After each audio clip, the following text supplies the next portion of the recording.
के शो में। आलमी मंडी में तेल की कीमतें क्रैश कर गईं। पाकिस्तान के लिए बड़ी खुशखबरी, डॉलर $2.34 महंगा। तेल की आलमी जंग शुरू।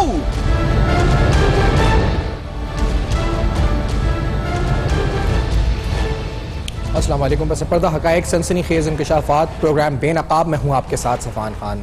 आज आलमी मंडी में जो इस वक्त एक जंग की सी कैफियत है, इसकी वजह क्या है? एक ओपेक मीटिंग हुई, आउटपुट कट्स पर बात नहीं बन सकी, उसके बाद एक हमने देखा कि क्रैश मार्केट होती हुई नजर आई। जो क्रूड प्राइसेस इंटरनेशनली हैं 31% तक डिक्लाइन हमें आता हुआ नजर आया। जो कंटिन्यूस ट्रेंड था, जो डिमांड में इस वक्त गिरावट आई थी स्पेशली आफ्टर कोरोना वायरस, उसके बाद आउटपुट के हवाले से अहम तरीन मीटिंग जिसमें रशिया और सऊदी अरब के माबैन होने वाला इख्तलाफ, इस इख्तलाफ के बाद ये जो आलमी कीमतें क्रैश करी हैं आलमी मार्केट्स, इंटरनेशनल ऑयल मार्केट में, उसके बाद जो हमने देखा इसका इंपैक्ट स्टॉक मार्केट्स पर आया। आज पाकिस्तान में स्टॉक मार्केट 937 के ऊपर फ्रीज कर दी, यानी होल्ड कर दी गई टेम्पररी तौर पर, और ये 45 मिनट का होल्ड आया क्योंकि KC 30 इंडेक्स में जो चेंजेस थे वो तकरीबन 4%, जो एक रूल है उसके मुताबिक 4% तक हो, तो फिर ये इस वक्त होल्ड जो है वो आता है। तो अगर आप इंटरनेशनली देखें, ग्लोबली देखें, तो आप एक कहेंगे जी एक रेड सी, एक रेड बात, एक ब्लड बात हमें नजर आया इंटरनेशनली भी। अब ये सब क्या हो रहा है आखिरकार? लेकिन इस सारे पस मंजर में जो बैनुल-अक़वामी सतह पर हो रहा है, पाकिस्तान के लिए क्या कोई सिल्वर लाइनिंग है? सिल्वर लाइनिंग भी कहना छोटा लफ्ज़, क्या कोई बहुत ही ज्यादा खुशखबरी की बात है पाकिस्तान की मईशत के लिए? पाकिस्तान के ट्रेड डेफिसिट, पाकिस्तान की इन्फ्लेशन, पाकिस्तान में सर्कुलर डेट, या इसके अलावा दीगर हवालों से इंटरनेशनल मार्केट में तेली कीमतों का गिरना क्या पाकिस्तान के लिए एक बहुत बड़ी खुशखबरी है? ये सवाल भी आज प्रोग्राम में हम उठाएंगे और हम ये जानने की कोशिश करेंगे कि हमारे पॉलिसी मेकर्स को यहां से वो कौन सा दुरुस्त इकदाम लेना चाहिए ताकि वो इस अपॉर्चुनिटी को कैप्चर कर सकें, ना कि इसको जाने दें।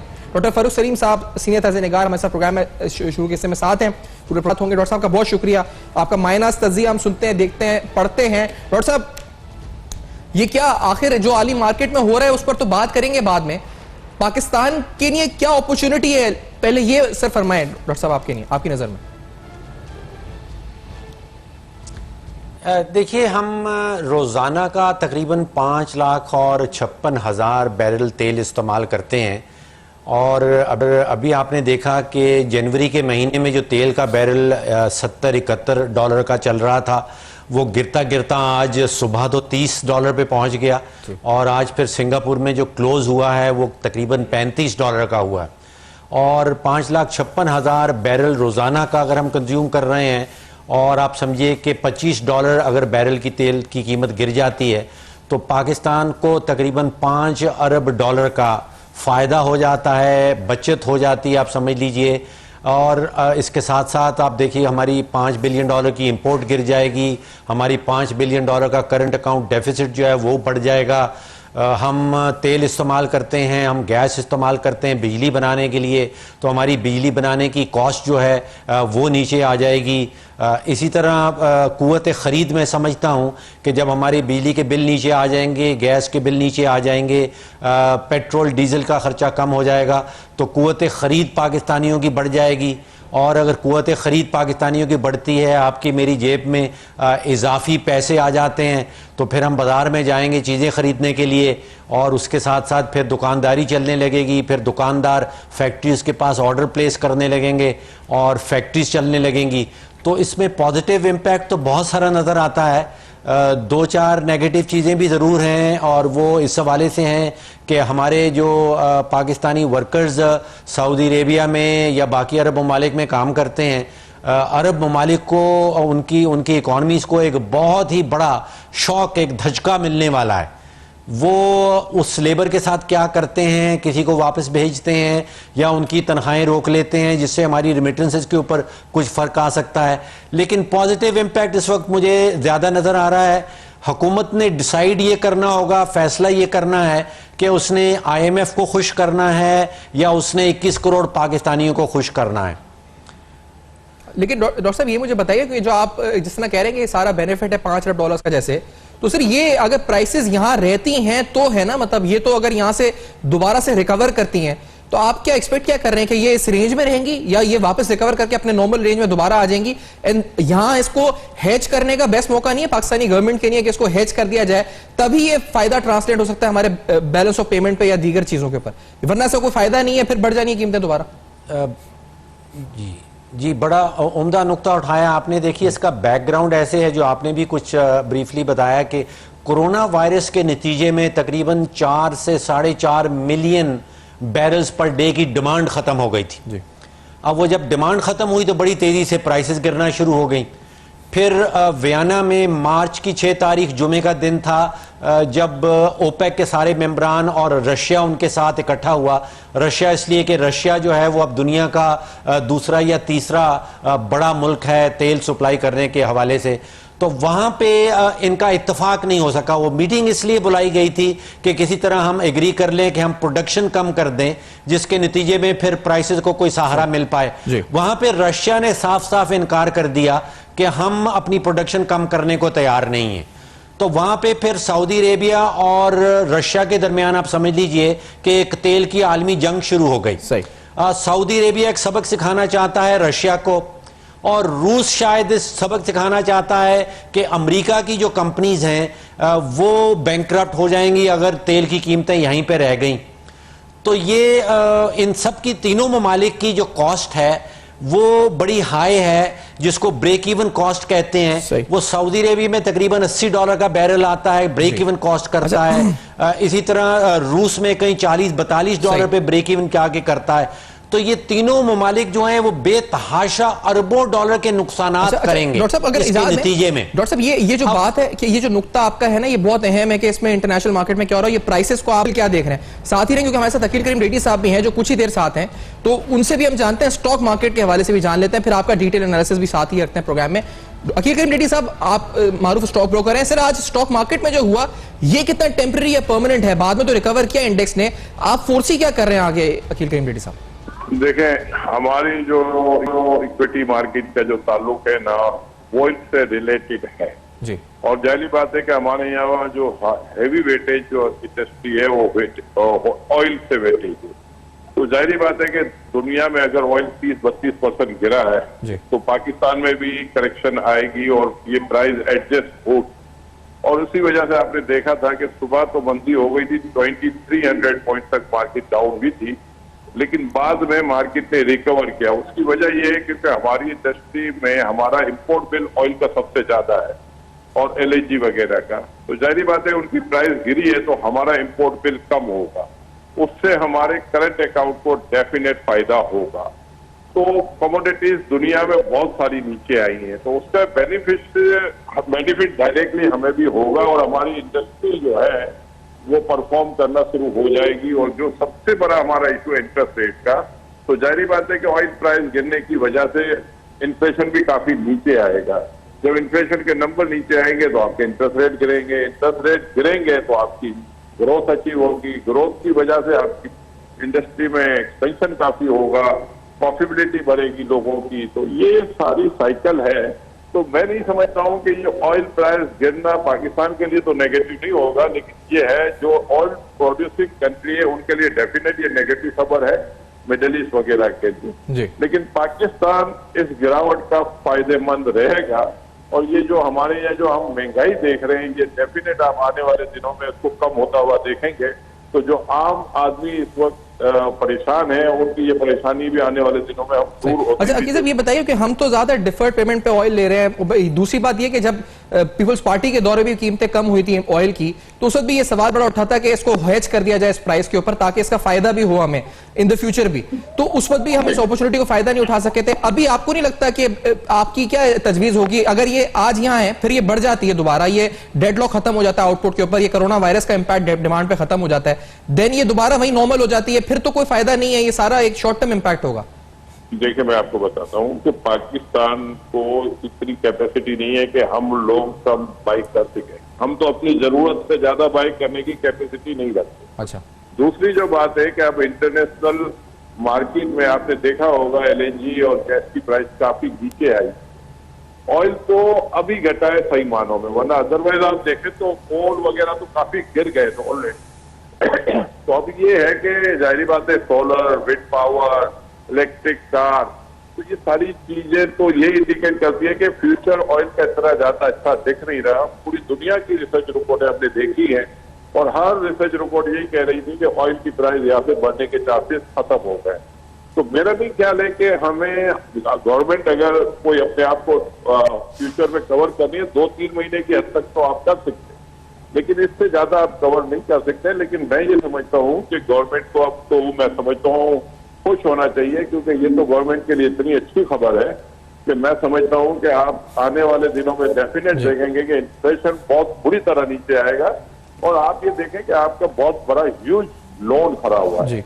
अब वो पैसे आपने लिए हुए हैं तो आपकी डेट सर्विसिंग में आपको बहुत बड़ा बेनिफिट। अच्छा अकील, ये भी बता दें कि जो आपने कहा गवर्नमेंट को बेनिफिट आएगा, तो हमने देखा है गवर्नमेंट, हमने हिस्टोरिकली देखा है कोई भी गवर्नमेंट वो इसको पास ऑन पूरी तरह नहीं करती। इसका कुछ फीसद अपने रेवेन्यूज में देती है, रेवेन्यू स्ट्रीम्स करती है, और कुछ फीसद फिर पास ऑन किया जाता है। तो हिस्टोरिकली हमने हर गवर्नमेंट में देखा है ना। आपको क्या लगता है, आप इमरान खान साहब को भी जानते हैं, करीब से पीटीआई की हुकूमत को देख रहे हैं, आपको लगता है कि ये पूरा पास ऑन होगा, कुछ परसेंटेज पास ऑन होगा, और आपकी तजवीज क्या होगी इस बारे में, क्या करना चाहिए? अपना ये ख्याल है कि गवर्नमेंट ऑलरेडी टैक्स कलेक्शन अच्छा ले रही है ऑयल के ऊपर। सही, मैं समझता हूं कि फर्दर जो बेनिफिट हो आवाम को पास ऑन करने की जरूरत है, क्योंकि हमारी ये जरूरत इसलिए है कि हमारे इन्फ्लेशन के नंबर काफी ऊपर आए हुए हैं और इसको नीचे लाने के लिए आपको ऑयल प्राइस को गिराना होगा। जो आपको बेनिफिट हो रहा है कम से कम आप उसका 90% पास ऑन कर। उससे फायदा ये होगा गवर्नमेंट को कि यहाँ अगर आपको फायदा नहीं भी होता तो आप ये देखें कि आपकी डेट सर्विसिंग जो है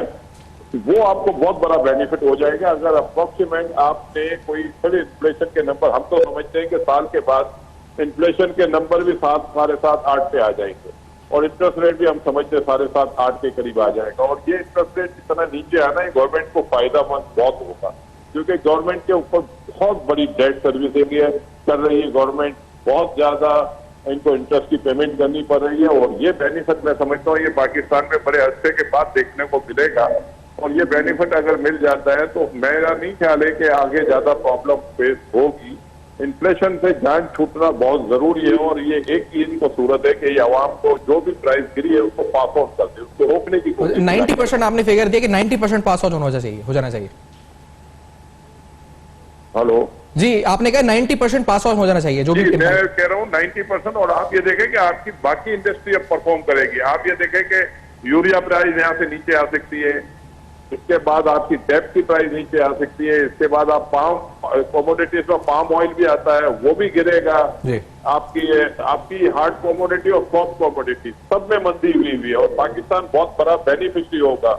हमारा करंट अकाउंट सरप्लस भी हो सकता है, क्योंकि हम जिस सिचुएशन में आज बैठे हैं और अगर हमारा करंट अकाउंट सरप्लस हो जाता है तो मैं समझता हूँ ये तो बहुत गुड न्यूज होगी हमारे लिए और हम इसकी वजह से अपने रुपये को स्ट्रॉन्ग होता हुआ भी देखेंगे, इसमें कोई शक नहीं है। फॉर द टाइम बिंग आज हमने देखा है रुपये थोड़ा सा वीक हुआ है, लेकिन उसके जाहिर बात है कि जो वर्ल्ड वाइड पैनिक है उस पैनिक का छोटा मोटा इम्पैक्ट तो पाकिस्तान पे आएगा, लेकिन इसका कोई बड़ा इम्पैक्ट पाकिस्तान। आपके नजदीक 90% है। फरोज साहब, आपका मैंने वीलॉग देखा है, आपने कहा कि हिस्टोरिकली 75% जो है वो रेवेन्यूज में जाता है, 25% पास ऑन होता है, अगर मैं सही कह रहा हूं। आपने ये स्टेटमेंट को की थी और आपने ये भी सवाल उठाया था कि देखेंगे कि क्या पीटीआई गवर्नमेंट अपना फायदा करती है या, तो ये पूछेंगे सर इस डिटेल में आपसे कि ब्रेक के बाद कि आपको क्या लगता है कि क्या होगा।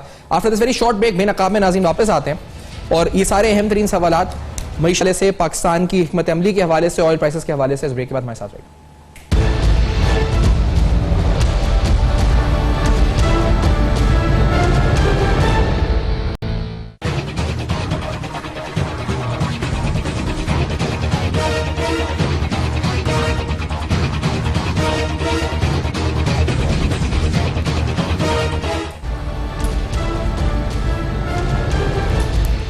Welcome back. आप देख रहे हैं बेनकाब और बेनकाब में आपके सामने कुछ अहम तरीन फाइनेंशियल मार्केट्स, ऑयल प्राइसेस, सारा इंपैक्ट कोरोना वायरस का डिमांड पे पड़ा, फिर ऑयल आउटपुट, ओपेक की मीटिंग, वो तमाम चीजें। आज स्टॉक मार्केट के बारे में आपको बता रहे थे कि जी आज 9:37 पे मार्केट को बंद करना पड़ा क्योंकि डिक्लाइन इतना ज्यादा हो गया था कि आपकी स्टॉक एक्सचेंज को बंद करना पड़ा।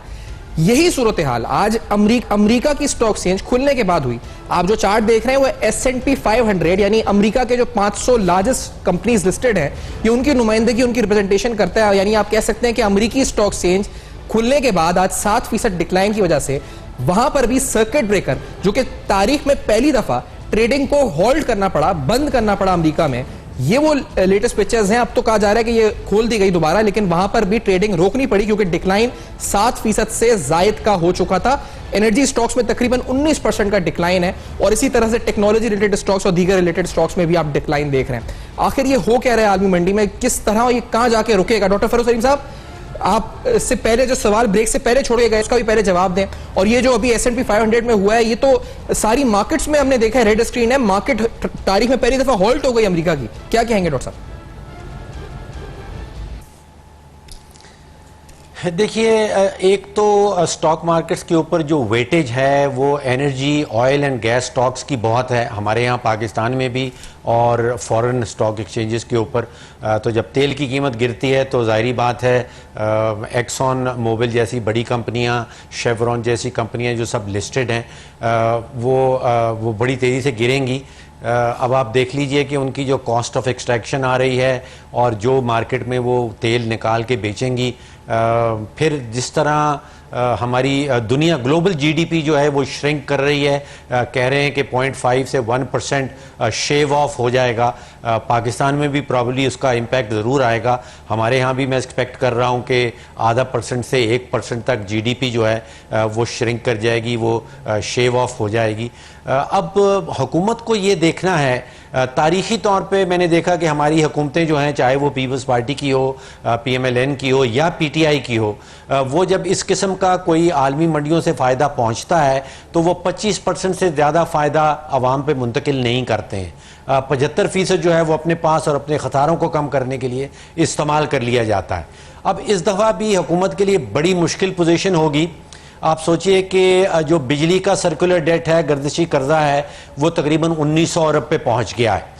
तो हुकूमत को एक बहुत बड़ी लालच होगी कि जो बिजली की कीमतें गिरानी हो वो ना गिराएं और वो अपना सर्कुलर डेट उसके कम कर लें।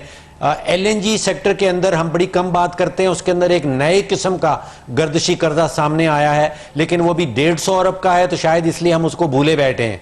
लेकिन 150 अरब रुपए का इस वक्त LNG के अंदर एक अलग से नया सर्कुलर डेट है। अब कतर से जो गैस आ रही है वो हम 8 साढ़े $8 पे पहले ले रहे थे। अब क्योंकि ब्रेंट क्रूड इतनी तेजी से गिरा है तो मेरा तखमीना यह है कि वो 4 साढ़े $4 पे पहुंच जाएगी।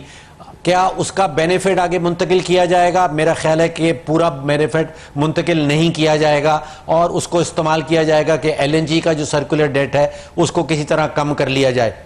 फिर आपने देखा कि हमारे यहाँ कोई टैक्स का शॉर्टफॉल आ रहा है, कोई 700-800 अरब रुपए का टैक्स का शॉर्टफॉल आ रहा है। तो जिस तरह पिछली दफ़ा पेट्रोलियम लेवी बढ़ाया गया, उसी किस्म की कोई चीज़ें की जाएंगी ताकि वो टैक्स शॉर्टफॉल को भी किसी तरह पुर किया जाए।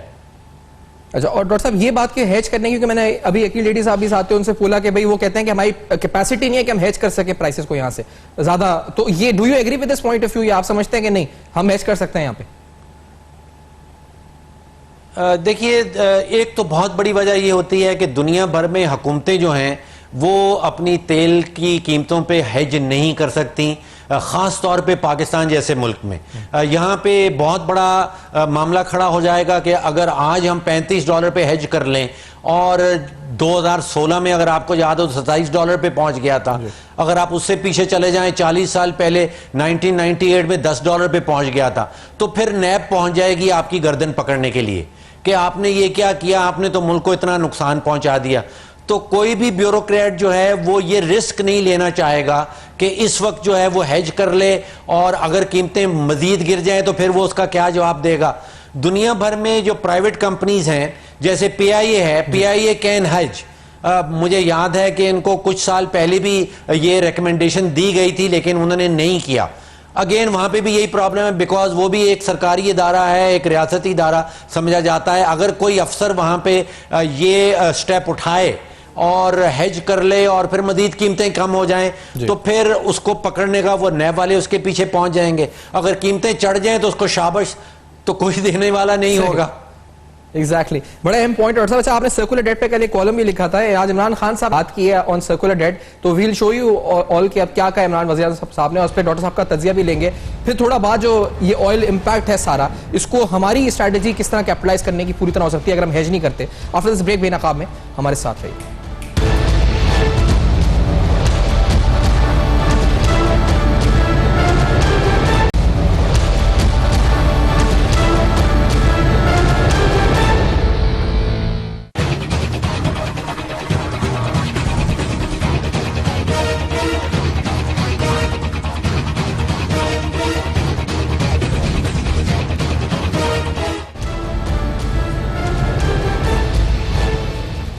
Welcome back. आप देख रहे हैं बेनकाब और बेनकाब में अहम तरीन सवाल हम उठा रहे हैं। सर्कुलर डेट यानी गर्दिशी कर्जों का जिक्र हुआ। बिजली कीमतों के हवाले से वज़ीर-ए-आज़म पाकिस्तान इमरान खान साहब की तरफ से भी एक बयान जारी हुआ।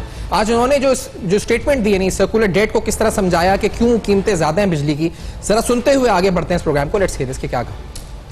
क्यों बिजली और गैस महंगी होती है ये आपने समझना है। आज हुआ क्या कि जब हमारी हुकूमत आई तो कॉन्ट्रैक्ट साइन किए हुए हैं पिछली हुकूमतों ने। जो कंपनीज बिजली बनाती हैं उनसे कॉन्ट्रैक्ट साइन किए हुए हैं 20 और 30 सालों के। तो जो भी कॉन्ट्रैक्ट साइन हुए हैं और वो कॉन्ट्रैक्ट ऐसे हैं कि बिजली जिस कीमत पे बिजली बन रही है उस कीमत पे हम बेच ही नहीं सकते लोगों को, वो इतनी महंगी बन रही है। जो बिजली बन रही है वो महंगी है, जो हम कीमत बिजली की चार्ज कर रहे हैं वो उससे कम है। उसके बीच में जो फर्क है वो गर्दिशी कर्जे बन जाते हैं। अच्छा, इस सूरत हाल पे डॉक्टर फरोज़ साहब आपने भी एक कॉलम लिखा, उसमें नेपरा ही के नंबर्स को कोट किया हुआ जो 41 बिलियन पर मंथ यानी 41 अरब रुपए माहाना इजाफा गर्दिशी कर्जों जिसको वज़ीर साहब फरमा रहे थे वो हो रहा है। तो उसमें कंपैरिजन आपने ये भी दिया हुआ है, आपकी ट्विटर फीड पे भी आपने शेयर किया हुआ है कि जरदारी साहब के दौर में ये 4.5 अरब था महाना, फिर ये 10 अरब महाना नून लीग के दौर में और 41 अरब रुपए महाना पाकिस्तान तहरीक इंसाफ के दौर में। तो डॉक्टर साहब अब जिम्मेदार इसके माजी के मुआहदे हैं या ये खुद इनकी ना है, ये अगर आप क्लियर कर सकें, क्योंकि ये तो कह रहे हैं माजी के मुआहदे हैं। आपकी नजर में क्या जिम्मेदार कौन है? देखिए, गर्दिशी कर्जाजात जो हैं इनके इसके 4 पिलर्स हैं, इनके 4 कंट्रीब्यूटर्स हैं। वजीर आज़म साहब ने सिर्फ एक का जिक्र किया, बिल्कुल सही कहा। जो भी कॉन्ट्रैक्ट साइन किए गए थे निजी बिजली घरों से उसका पीटीआई से कतन कोई ताल्लुक नहीं, ज़्यादातर वो पीएमएलएन के दौरान किए गए थे। वज़ीर आज़म साहब ने बिल्कुल दुरुस्त फरमाया कि वो बड़े हाई रेट्स पे किए गए थे और हम उनसे बड़ी महंगी बिजली ले रहे हैं। ये बिल्कुल, ये एक पॉइंट बताया। इसके अलावा 3 और इश्यूज हैं जो कंट्रीब्यूट करते हैं सर्कुलर डेट में। ये सिर्फ और सिर्फ वाहिद कंट्रीब्यूटर नहीं है। दूसरा कंट्रीब्यूटर है जो हमारे लाइन लॉसेज हैं, जिसमें टेक्निकल लॉसेज भी हैं और नॉन टेक्निकल लॉसेज भी हैं। आसान जुबान में ये कहेंगे कि नॉन टेक्निकल लॉसेज जो हैं वो चोरी हैं। अब देखिए, जो लाइन लॉसेज हो रहे हैं सखर में वो तकरीबन 30% हैं, पेशावर में उससे भी ज़्यादा हैं, वो 35% हैं, कोयटा में कोई 23% बताया जाता है, हैदराबाद में भी 30% है और सबसे लोएस्ट जो है वो 14% है। तो ये इल्ज़ाम पुरानी हुकूमत पे नहीं डाला जा सकता।